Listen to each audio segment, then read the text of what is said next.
We remember Vikings as fearless raiders, masters of the sword and sea. But what history rarely whispers is what came after the battles ended. When the last prayer of a dying monk faded and the smoke of burning chapels rose into the dawn, the true horror began. Not for the fallen warriors whose torment had ended, but for the nuns who remained. Women who had sworn their lives to Christ now faced a nightmare that made death look merciful. You think you know Viking brutality? Even the sagas fall silent on what came next. If you value real documented Viking history, subscribe. It helps us bring more truth to light. Let us know from which city are you watching this. This episode draws from Ibn Fedlin's writings and archaeological discoveries at Dublin's slave markets. Let us go back to the year 845. The monastery at Clonmacnoise falls to Thorgis and his fleet. 43 monks die defending the altar. The chronicler records the slaughter, and then his ink stops. He never writes what became of the nuns, but archaeology does. Excavations at Dublin's Wood Quay reveal the infrastructure of Viking slave markets. Iron shackles sized for slender wrists, ankle rings no larger than a child's, and warehouse foundations built to confine living bodies. The Dublin Vikings didn't only raid for gold and relics, they raided for flesh. A captured nun had value not as a servant of God, but as inventory. Runic inscriptions from Schleswig show actual price carvings: 20 silver pieces for a young nun, 15 for an older sister, 10 if she was wounded during the raid, receipts carved in stone. But here's what the sagas won't say. Being sold was the merciful outcome. In 862, Vikings sacked the monastery at Portmoro. Irish annals record 47 warriors dead, and then silence. No mention of the nuns taken from the cloisters. But soil samples from nearby bogs reveal another truth: 23 female bodies. Everyone showing the same brutal signs: blunt trauma to the skull, defensive wounds on arms, shattered ribs from prolonged assault. These weren't battle deaths. They were ritualized killings. Methodical, repeated. Carbon dating places the deaths within days of the raid. They died after surrender, after captivity, once their fate had been decided. And the Vikings always made the same decision. In 871, the great heathen army captured Reading. The Anglo-Saxon chronicles record the defeat of King Ethelred, but nothing of what befell the Holy Sisters in the abbey. The earth speaks where the records fall silent. At the old Saxon palace site, stains of iron oxide, blood iron were found beneath the stones, enough for dozens of people. Viking war culture had laws, savage ones. A defeated man's wife, or nun, under his protection, became the property of her captor, not as a servant, as his woman. The Old Norse called it konarana, owned woman, property that breeds. The Graga's law codes from Iceland describe the process. The captor declares ownership before witnesses. The woman's will means nothing. The act is legal. Children born from it are legitimate by law, though conceived through violence. But even this twisted version of marriage was not the worst fate. In 878, Norse raiders attacked the monastery of Bangor. The annals record its destruction, not what followed. Archaeology fills the silence again. Burn layers reveal female bones arranged in ceremonial patterns. Viking funerary custom demanded human sacrifice. The killing of women as part of a warrior's send-off. Ben Fidelen himself witnessed such a ritual on the Volga in 921. A slave girl raped, drugged, and strangled before her master's pyre. He saw it once. Archaeology proves it happened countless times. Analysis of Scandinavian boat burials shows the same pattern. Female skeletons showing marks of strangulation, traces of henbane and other hallucinogenic plants in their teeth, drugs meant to dull fear and force compliance. They died seeing visions. Perhaps they thought it was divine light. Perhaps it was something far darker. By 9-7, the Great Army winters at Thetford. Chronicles list cattle stolen, churches burned, but nothing of the nuns taken. Yet the midden heaps near the site tell another story. Among the refuse, archaeologists found infant bones, dozens, each one showing signs of deliberate skull trauma. These weren't stillbirths. They were murders. Children born from Viking assaults upon nuns. Children neither faith nor father wanted to claim. Their deaths were systematic, calculated. Viking law was clear. If the mother was property, The child was property. If it could not serve, it did not live. Entire monastic settlements vanished from the records after Viking raids. Places like Whitby, Iona, and Singham, where populations of holy women disappear overnight. Excavations at Repton, the Viking Great Army's camp from 873 to 874, unearthed 249 skeletons. Only 63 were female. The numbers don't lie. The rest were taken. Isotope studies reveal the women buried there weren't English. They came from Ireland, Scotland, and Wales.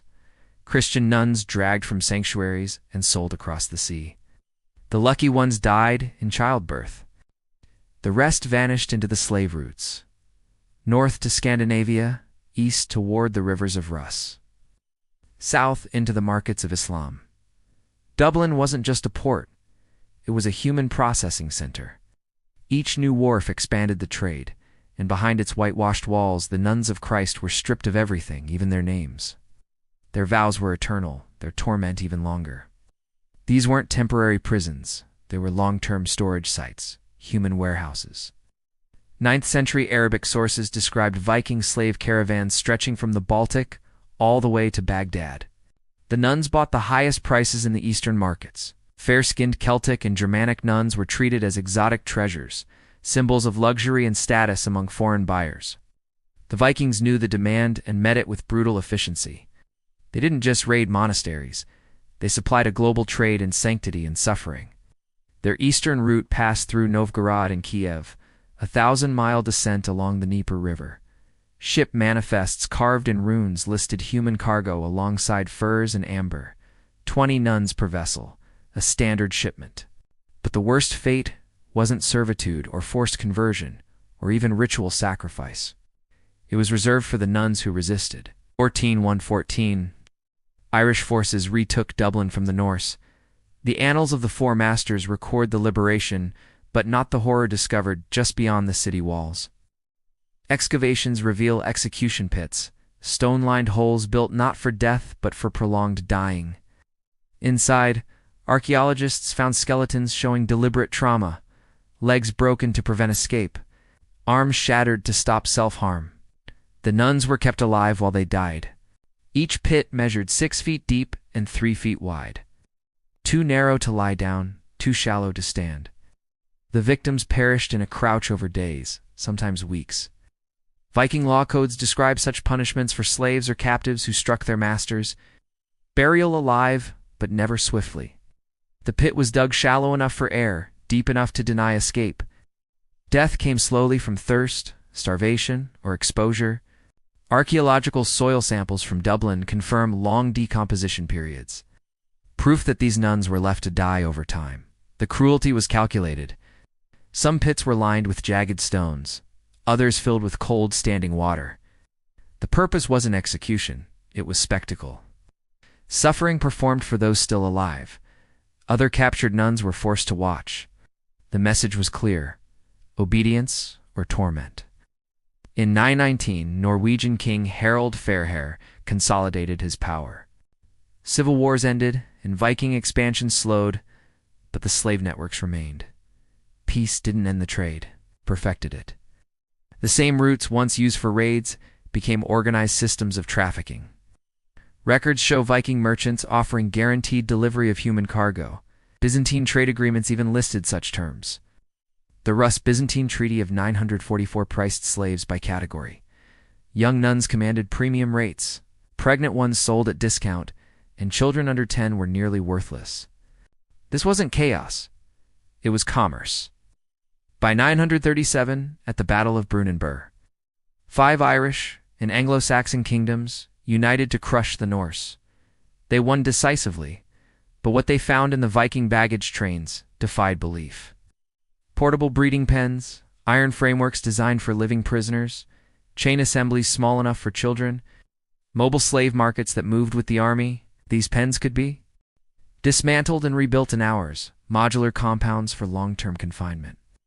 Archaeologists found anchor rings worn smooth by chains, evidence of constant use. The engineering was efficient, systematic, horrifying. The captured nuns were not treated as casualties of war. They were the prize itself. Living resources to be collected, processed, and distributed. Viking commerce depended on their forced labor. Spiritual women turned into the machinery of an empire's economy. Archaeological surveys of Norse settlements from Dublin to Hiddeby show a consistent pattern. Every major town had holding facilities, every port a processing station. The infrastructure of captivity was everywhere, hidden in plain sight. In 954, when Eric Bloodaxe died at Stainmore, and the last Viking kingdom in England collapsed, the system didn't vanish, it changed hands. Christian kingdoms inherited Viking slave networks and repurposed them. Monastic records from the following century list vast numbers of indentured servants. These weren't volunteers, they were rebranded slaves. Nuns once seized by Vikings, now serving under Christian masters. The words changed, the chains remained. By 1066, with Harold Hardrada's death at Stamford Bridge, the Viking Age in England officially ended. But the graves told a darker story. Mass burials filled with nuns dated to the same years as Viking defeats suggested something sinister. And when Viking power collapsed, the evidence had to disappear. The witnesses silenced. Excavations at Repton revealed a mass grave sealed in 986 containing the remains of 236 individuals, all female, all showing signs of organized execution. Isotope analysis revealed they were Norse, not English. These were not prisoners, they were Viking nuns, women of faith living within Norse colonies, executed by their own kind as English forces advanced. The method was identical to that used on their captives. Blunt force trauma, strangulation, poisoning. Fathers killed daughters. Abbots executed their own novices. Husbands murdered wives, not in rage but in grim ritual. They knew what awaited captured nuns, for they had inflicted it themselves. The wreck and grave soil analysis showed killings took place over several days, not a massacre, but an orderly extermination. Among the remains was a skull carved with a runic inscription. Ibatros far. I'm better this way. Someone carved the words after death, perhaps as justification. Skull belonged to a girl of 12 or 14, a young nun born in Norway, brought to England as a child and slain by her own kin to prevent her capture. Even in death, the Vikings sought to rationalize their cruelty. The inscription made their logic eternal. This system of sexual violence wasn't random savagery, it was law. The Icelandic Grágás Code recorded procedures for claiming nuns as property. The captor had to announce his right publicly before witnesses. A nun's resistance meant nothing. Her consent was irrelevant. If she took her own life to escape, her captor could demand compensation from her family. 40 silver marks, the price of a life and a year's labor. Suicide in their law was theft of property. In 978, Ethelred became king of England. His first decree addressed Viking slave trading, not to abolish it, but to tax it. Royal customs records from London list duties on human cargo. 5 silver pieces per nun, 2 per child. The English weren't disgusted by Viking cruelty, they were envious of its profit. Maritime archaeology confirms how advanced this trade became. Shipwrecks along the North Sea show specialized ventilation shafts for living captives. Water storage for weeks at sea, reinforced hulls for stability under human weight. These weren't raiding ships, they were designed for transport. One such vessel dated to 912 could hold 80 souls below deck. Burn marks suggest it caught fire at sea. All cargo lost. 80 nuns perished in chains, the ocean their grave, yet some resisted in ways the chronicles refused to record. In scattered notes and skeletal evidence, faint traces remain. Broken shackles, crushed bones near riverbanks, fragments of rosary beads buried in mud. Proof that some nuns fought back, even knowing resistance meant a slower death. Their defiance is the one thing the sagas could never erase. A nun named Gunhild appears in the Frankish chronicles, described as a freed Norse captive who turned her faith into vengeance. She had once worn chains. Now she wore the cross like a weapon. Gunhild knew the Vikings' methods, their roots, their fears. For 7 relentless years she led her own holy war against them. Frankish sources credit her with burning 12 Viking camps and freeing more than 300 nuns who had been taken from monasteries across the coast. She fought them using their own tactics. Surprise raids, night attacks, no mercy, no prisoners. Her final assault targeted the great slave market at Rouen. Contemporary accounts speak of divine retribution. Every Viking trader in the city executed with precision. 47 men died the same way, first mutilated, then left to bleed out. After that, Gunhild vanished from the record. But archaeological layers in burned Norse settlements along the Seine tell the rest of her story. Someone was hunting Vikings, someone who knew exactly where to strike and how to make them afraid. The practice of claiming defeated nuns spread beyond Scandinavia. By the 11th century, Norman sources described similar customs in newly conquered England. William's knights received land grants that included all chattels found there. Those chattels included nuns listed beside livestock and grain. The Domesday Book catalogued it without shame, manor entries recording female dependents as property valued like agricultural tools. Archaeological studies of Norman castles reveal how this system worked. Beneath the courtyards, stone cells with iron doors and no windows were built specifically for holding nuns. Some could contain 30 at a time. Bone fragments from these sites show infant mortality rates near 100%.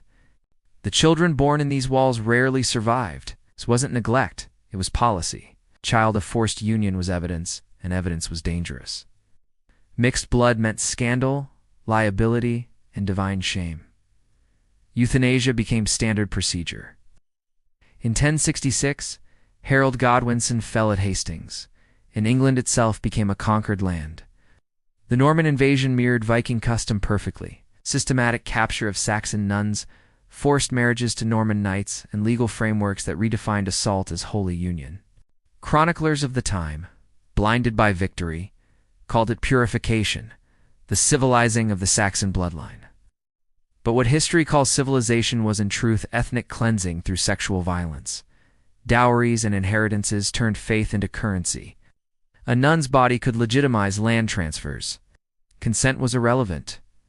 Church records whisper of resistance. Some Saxon nuns chose martyrdom, taking their own lives rather than submitting. Convent numbers tripled in the decade after Hastings. Abbeys filled with traumatized sisters seeking protection. Yet even holy walls couldn't erase despair.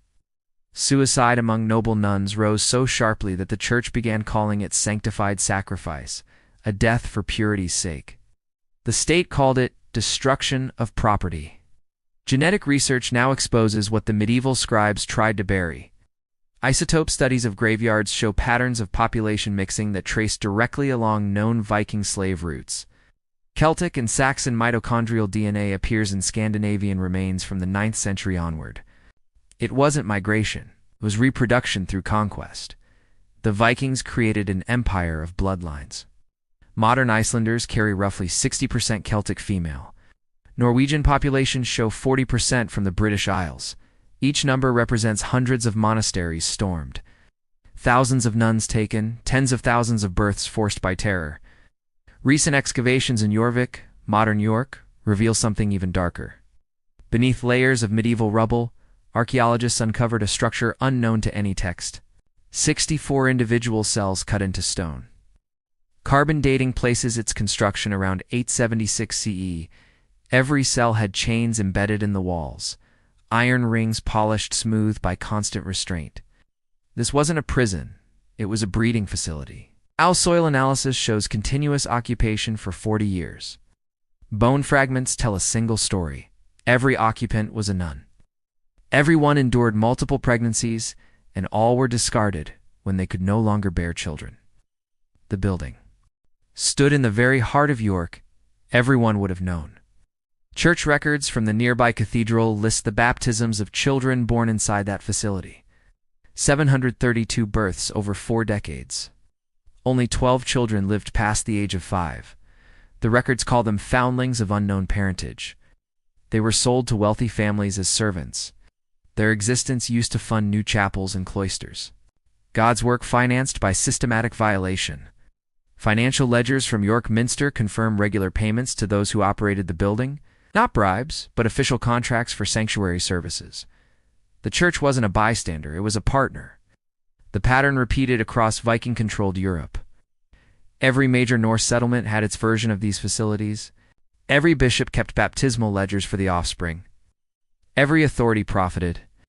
The infrastructure was vast, the profits obscene, the suffering beyond measure. Yet even this industry of horror wasn't the end. The most devastating discovery comes again from Repton. Beneath the known mass grave of executed Norse nuns, archaeologists found deeper layers. Multiple burial phases spanning 50 years. This wasn't a single massacre. It was generations of elimination.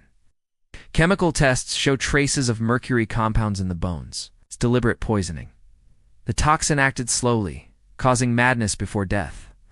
The victims would have raved and screamed, their minds disintegrating long before their bodies failed. It was a calculated cruelty silenced the nuns by making them appear insane. Under Viking law, testimony from a madwoman held no weight. Madness erased truth.